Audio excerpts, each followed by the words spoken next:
We talked about matching headings to paragraph type of questions in part 4 of the reading course, but I want to come back and mention some more helpful strategies as they're very common question types in IELTS reading.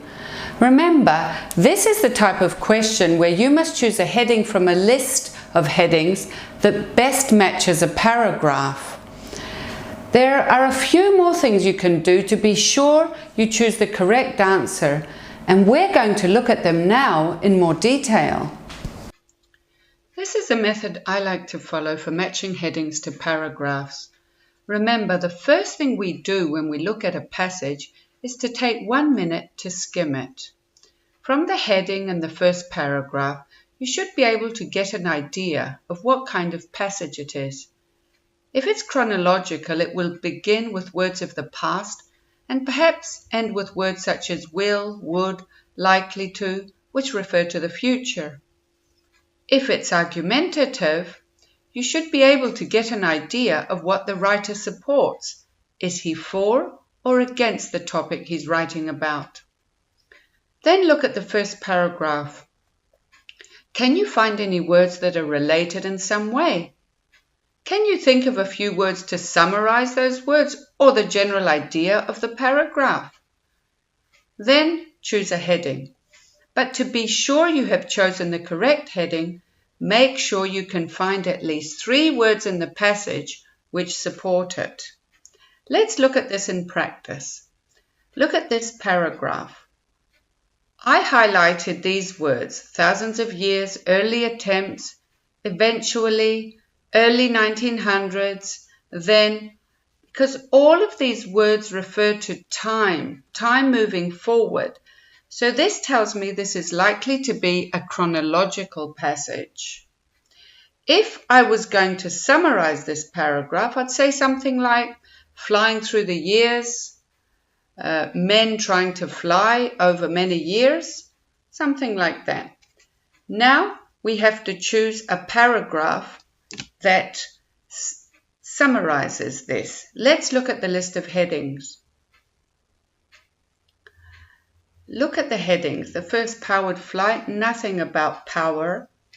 Pushing the limits of technology, definitely not. First, international, nothing about international. Planes without engines, possibly, but were they planes they were talking about? No. Nothing about a hot air balloon. Nothing about birdmen, nothing about a genius. First man-made things to fly, nothing about that. Flying farm, no. Number 10, the long history of flying. That looks like it could fit. Can I find at least 3 words which support that heading? Well, I think we can. From the words that we underlined, eventually, early 1900s, all these words that refer to long ago and until recent years. So we can say, yes, this is our heading.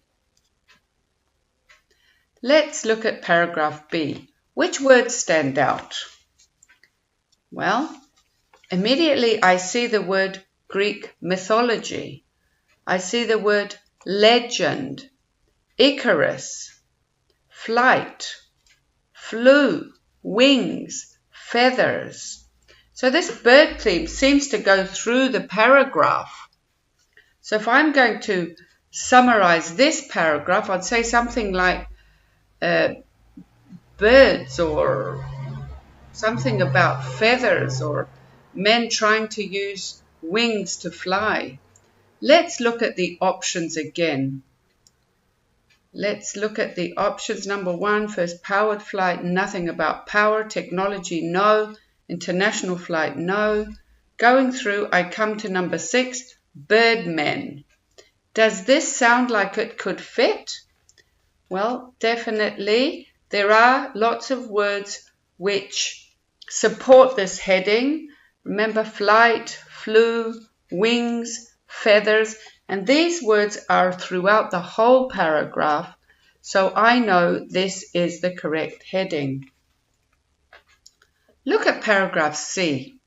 Immediately There's mention of an aviation pioneer and artist, inventor Leonardo da Vinci, who produced all these sketches. These included a machine. The design for Da Vinci's machine were later incorporated into the modern day helicopter. So all through the paragraph, I see words of Da Vinci, words which relate to his designs. There's a lot of reference to this genius and the designs that were used even for the modern day helicopter. So looking through the paragraphs, I choose the genius who saw the future, because the whole paragraph talks about Da Vinci and his designs which were used in the future. And I can support that with all the words that I underlined. Inventor, pioneer, and artist, Leonardo da Vinci, might be able to fly the modern day helicopter. So I'm sure that number 6 is the answer. Now for the last paragraph. Looking through the last paragraph, I see words, the first powered flight, several important technological developments during the 20th century, the invention of the jet engine, large passenger plane, supersonic flight, a new milestone when a rocket plane called Spaceship One flew to the edge of the space and returned safely to Earth. Okay, dared to believe one day man's dream to fly would become a reality. So there's a lot of reference in this paragraph to technological developments, jet engines, rocket planes. So looking at the headings, the only one that fits is number 2, pushing the limits of technology. And there's lots of words to support that heading. The jet engine, large passenger planes, supersonic flight, all of these words which support number 2.